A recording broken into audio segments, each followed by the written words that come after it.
우리는 흔히 어떤 일을 하다가 한계에 부딪히면 이런 말을 합니다. 이건 안 돼. 다시 태어나야 돼. 이제 이런 이야기를 합니다. 이건 아무리 노력한다고 될 만한 것이 아니다. 이렇게 할 때 이건 다시 태어나야 돼. 이렇게 생각을 하고 말을 하죠. 우리 동네에 만약에 축구 잘하는 축구 신동이 있습니다. 그러면 중학교나 고등학교에 축구부에 들어가 봐라. 그렇게 이야기하겠죠. 축구부에 들어가서 열심히 잘하고 막 훈련을 하겠죠. 그런데 그 사람이 메시가 될 수 있겠느냐? 그럼 우리는 잘 보지만 축구하는 애들은 그렇게 다시 태어나야 돼. 누구나 다 메시가 될 수 있는 건 아니야. 제가 밤마다 팩하고 막 운동하고 막 시스팩 만들고 이런다고 차은우가 되지는 않지 않겠습니까? 그러니까 이런 걸 두고 이제 다시 태어나야 돼. 이렇게 이야기를, 노력을 무시하는 게 아니라 사람으로서 할 수 있는 것과 할 수 없는 것은 분명하다라고 하는 거죠. 오늘 본문에 예수님께서 니고데모에게 하신 말씀이 바로 그겁니다. 거듭나야 된다. 니고데모는 어떤 사람이냐? 관원이고 똑똑하고 또 여러 가지로 봤을 때에 선한 일이나 행동들, 의로운 행동들을 많이 한 그런 사람, 권력자임에도 불구하고, 그리고 예수님을 밤에 찾아와서 예수님 보고 랍비여, 그렇게 하면서 당신은 선한 선생입니다 라고 하는 보는 눈도 있는 사람이라고 생각되어집니다.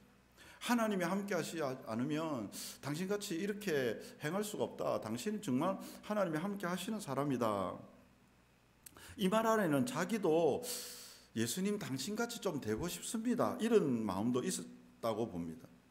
그래서 어떻게 하면 나도 당신처럼 될 수 있겠습니까? 이런 의미였겠다고 생각되어집니다. 그 속을 아시고 예수님께서 하신 말씀이 이겁니다. 사람이 거듭나지 않으면 하나님 나라를 볼 수 없다. 네가 생각하는 선한 것, 랍비라고 말하는 것, 의로운 것, 올바른 것, 그것은 이 땅의 것으로 될 수 있는 선이나 의가 아니다. 한마디로 다시 태어나야 된다. 지금 그 말을 하는 겁니다. 니고데모의 생각과 예수님의 말씀은 괴리가 있죠. 저는 자주 그런 생각을 합니다. 아무리 우리가 의로워도 그 의로움이 만물 안의 의로움이냐? 성경에서 말하는 의로움은요, 만물 위의 의로움입니다.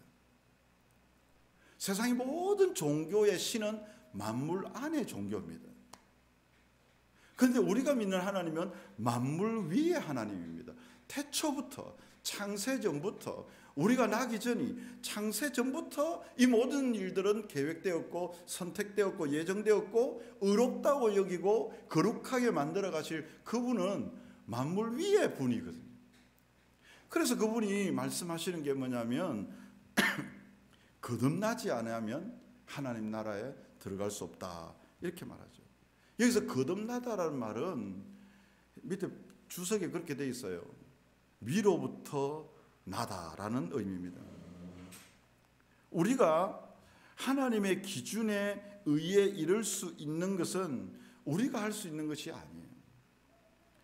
우리가 하나님의 나라에 들어가는 것은 우리가 할 수 있는 힘이 아니에요. 다시 태어나야 됩니다. 성경의 메시지는 너무 분명합니다. 어떻게 그러면 다시 태어나냐? 예수님 말하죠. 물과 성령으로 나지 아니하면 안 된다. 이게 여러분, 물과 성령이 여러 가지 복잡하게 설명할 수 있겠지만 물과 성령은 같은 의미입니다. 영입니다. 영. 그러니까 더 쉽게 말하면 하나님의 방법으로만 거듭난다는 말이죠. 그게 영으로입니다. 거듭나는 것도 사람의 방법으로 거듭나려고 합니다. 울신, 일신, 우일신 이런 거 있잖아요. 날마다 새롭게, 날마다 변화되게. 정치권에서도 거듭난다 이런 말 자주 씁니다. 하나도 거듭나지 않습니다. 우리가 결심하고 의지를 가지고 하는 이 모든 것, 이번 주일에 결심한 것, 오늘 기도하고 결심한 것, 내일 거듭나지 못합니다.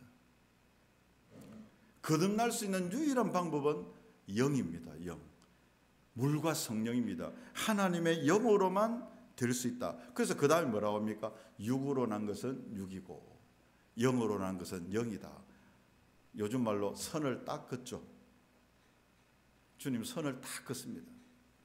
아무리 잘해도 육은 육이고 영은 영이다. 이렇게 말합니다.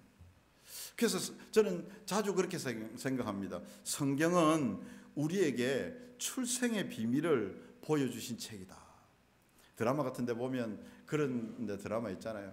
평생을 김씨성으로 이렇게 살다가 어느 날 어떤 제보에 의해서 어떤 유전자 검식을 해보니까 99.99% 박씨다. 이렇게 딱 되면서 빠밤 음악이 깔리면서 완전히 이제 그 사람 삶이 이제 완전 달라지는 그런 경우가 있지 않습니까? 우리도 어떻게 보면 김씨, 박씨, 이씨, 정씨, 장씨 이렇게 살아갑니다. 그래서 우리는 이 땅의 가문과 혈통과 어떤 성으로 살아가는 사람인 줄 알았어요. 그런데 성경을 딱 펴니까 이게 너는 위로부터 난 자라 이렇게 말씀하는 거죠. 그래서 우리는 내가 두 번 태어나는구나. 육신의 몸을 입고 부모로부터도 태어났지만 영으로 그리스도로 다시 태어난 사람이구나. 이걸 알게 되는 거죠. 그래서 요한복음 1장 12절에 영접하는 자 곧 그 이름을 믿는 자들에게는 하나님의 자녀가 되는 권세를 주셨으니 이는 혈통으로나 육정으로나 사람의 뜻으로 나지 아니하고 오직 하나님의 뜻으로 난 자들이니라. 여러분 하나님의 뜻이 뭐겠습니까? 위로부터 난 자들이니라. 이 말 아니겠습니까? 그래서 우리는 또 이게 이제 산상수훈에서는 저는 복 있는 사람이라 이렇게 생각되어집니다. 우리는 복을 구하거나 복을 찾는 사람이 아니고 복 있는 사람이라 선언을 하는 거죠. 예수님이 제자들 앞에 쭉 서 있는데 예수님이 그렇게 선언하는 겁니다. 복 있는 자들아 이렇게 말하는 거죠. 출생의 비밀이 발견돼. 그때는 잘 몰랐어요.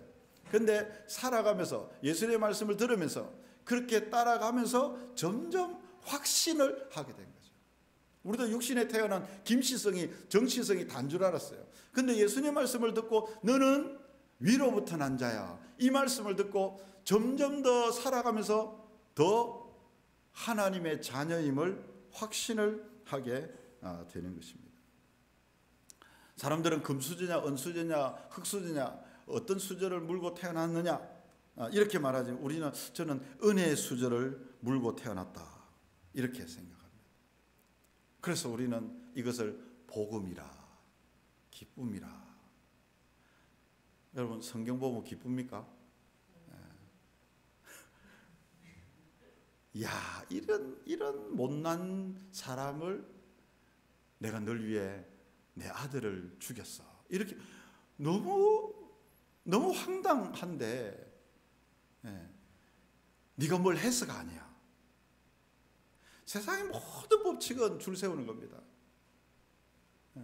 근데 성경은 그냥 너는 복 있는 자야. 너는 거듭난 자야. 너는 하나님의 아들이야. 너는 내 사랑하는 아들이고 내 기뻐하는 자라. 이렇게 들으니까 그냥 기쁜 거예요. 우리 이서가 엄마 품속에 태어나 이것은 노력해서 딸이 되는 게 아니고 태어나 보니까 우리 엄마 딸이야. 너무 행복해. 내가 예수님 믿어서 너무 감사해 라고 누가 이준이가 그렇게 이야기했다고 엄마한테 이야기를 하더라고요. 그와 똑같은 겁니다. 그래서 어린아이처럼 되지 않으면 천국에 들어가서 계속 의심을 하잖아요. 살아가면서. 근데 그 아이는 그대로 그냥 받아들이는 거죠. 이게 복음입니다. 그러면 성령으로 거듭난 사람은 어떻게 사는가? 이게 이제 8절에 나와 있는 바람의 비유를 하고 있습니다. 8절에 보면 바람이 임의로 불되 내가 그 소리는 들어도 어디서 와서 어디로 가는지 알지 못하나니 성령으로 난 사람도 그러하다. 바람이 불면 어떤 현상이 일어난다는 거죠. 나뭇가지가 흔들리고 뭔가가 현상이 일어난다. 나무로 치면 열매가 나타난다는 거예요. 나무가 있으면 열매가 있고 그 열매를 통해서 이 나무가 어떤 나무인지가 알게 된다는 거죠. 성령으로 난 사람도 그렇다. 그러면 무슨 말이겠습니까? 성령으로 난 사람도 열매가 있다. 그 말을 하는 겁니다. 그러면 그 사람은 어떻게 알 수 있느냐? 그 사람이 위로부터 난 자인 줄 어떻게 아느냐? 열매를 보고 알 수 있다. 삶에서 그 열매가 나타난다라고 말하는 거죠. 우리가 그런 말을 자주 합니다. 부부가 한 30년 살면 서로가 닮아간다. 이런 이야기를 합니다. 기분은 별로 안 좋지만은 외모도 닮아간다. 이렇게 이야기를 합니다. 큰바위 얼굴 여러분 이야기하잖아요.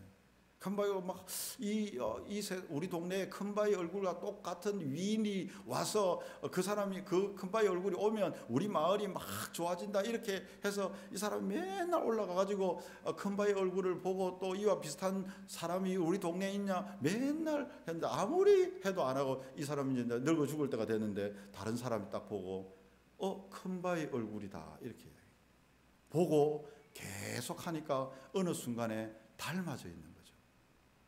저는 성령이 우리 안에 계시면 살다 보면 닮게 된다 이렇게 생각돼요. 그로 인해서 맺어지는 게 성령의 열매예요. 여러분 착각하면 안 됩니다. 분명히 육에서 난 것은 육이고 영에서 난 것은 영이에요. 육이 영으로 거룩하게 될 수 없어요. 우리는 육으로 자꾸 영이 되려고 하는 거예요. 육으로 영적인 일을 하려고 하는 거예요. 억지가 생깁니다. 육은 육이고 영은 영이에요. 근데 우리가 영을 닮아가려고 할 때에 영과 함께 동거할 때에 부부처럼 자연스럽게 이게 닮아지게 된다는 거예요. 그러면서 나타나는 게 뭐냐면 열매라고 하는 거죠. 여러분 내가 육이 영의 열매를 맺으려 하면 죽을 것 같은 거죠. 포도나무가 포도 열매를 맺을 때 나무가 막 밤새도록 은차 오늘도 내야지 나무가 막 애를 쓰고 막 피땀 흘려 기도하고 막 이러면서 열매가 맺어지는 게 아니에요. 시냇가에 심은 나무가 시절을 쫓아 그 잎사귀를 내고 그 열매를 맺는 것과 같은 것이 복 있는 사람이죠. 우리 안에 성령이 있으니까 여러분 자신감 가져도 됩니다. 내 안에 성령이 계시면 닮아가게 돼요. 그 닮아감의 자연스러운 열매가 성령의 열매다. 로마서 8장입니까? 9장입니까? 그쪽에 보면 우리는 원래 돌감람나무다. 이스라엘에 비하면 돌감람나무다. 그런데 그리스도가 죽으심으로 접붙임 바 되어서 우리가 참 감람나무가 되었다. 참 감람나무의 의미가 저는 열매를 맺는 나무가 되었다는. 옛날에는 열매 없는 영의 열매를 절대로 맺을 수 없는 돌 감람나무였어요. 그런데 그리스도께 접붙임 바 되고 나서야 이제는 참 감람나무가 됐다. 참 감람나무에서 열매가 맺는다. 그런 의미가 됩니다. 그럼 어떤 열매가 내는가? 잘 아시는 갈라디아서 나오는 성령의 9가지 열매. 사랑과 희락과 화평과 오래 참음과 자비와 양선과 충성과 온유와 절제. 여러분 한 가지 의미 똑같습니다. 패턴은 저는 똑같다. 여러분 사랑. 본성적인 인간은 자기만 사랑하게 되어 있습니다. 이거 부인할 수 없을 거예요. 아무리 육으로 아내를 사랑하고 자식을 사랑하고 교회를 사랑하고 이렇게 해도 본성적인 사랑은 자기가 최우선입니다. 결국에는 자기가 더 사랑받기 위해서 사랑하는지 몰라요. 본성적인 사랑은 그래요. 폭삭 속았수다. 그도 보면 진짜 부모의 사랑이 진짜 눈물을 흘리지 않고 볼 수 없는 지경처럼 그렇게 보여요. 저는 그거 보는 내내 마음이 불편했습니다. 나는 저런 부모가 아닌데. 회개가 되더라고. 우리 부모는 아예 없었는데 우리 아들도 저런 아들 아닌데 막 이런 생각이 드는 거예요. 그냥 그립니다. 실제로. 정말 사랑해야 할 부모와 자녀와 부부도 사실은 그렇게 사랑하지 못합니다. 그래서 자기가 괴롭습니다. 내가 사랑해서 선택한 아내와 남편도 제대로 사랑하기가 어려운 게 우리입니다. 그러면 어떻게 진짜 사랑이 되는가? 저는 사랑에는 반드시 자기 부정과 자기 희생이 있어야 된다고 생각합니다.